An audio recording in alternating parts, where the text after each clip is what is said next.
Welcome to our channel. Today we how to budget with the Bancorp Bank easy tutorial step by step clearly. Open your banking app or visit the Bancorp Bank website. Log into your account with your credentials. Navigate to the budgeting tool on the dashboard. Click on Create a new budget. Select the time frame for your budget, such as weekly or monthly. Enter your total income for that period. List your fixed expenses, such as rent, utilities, and loans. Add your variable expenses, such as groceries, entertainment, and transportation. Review your expenses to ensure all categories are included. Set savings goals by determining how much you want to save each month. Allocate funds to each category based on your income and expenses. Use the tool's visualization features to see your budget breakdown. Adjust amounts as needed to stay within your planned budget. Track your spending in real time to identify any discrepancies. Make periodic reviews of your budget to ensure it still meets your needs.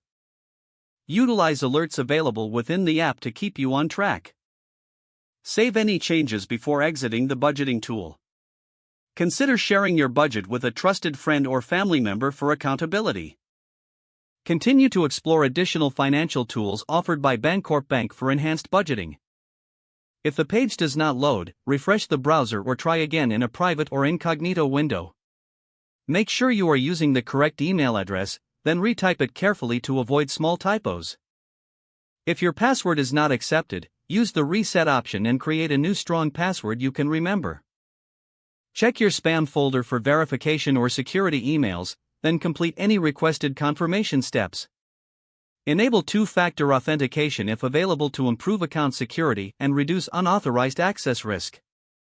After signing in, review your profile details so your contact information and settings are accurate and current. If you see an error message, note it down and try again after restarting your device and internet connection. Log out when you finish, especially on shared devices, to keep your account and payment information secure. If the page does not load, refresh the browser or try again in a private or incognito window. Make sure you are using the correct email address, then retype it carefully to avoid small typos. Don't forget to like this video and subscribe to our channel for more step-by-step tech guides.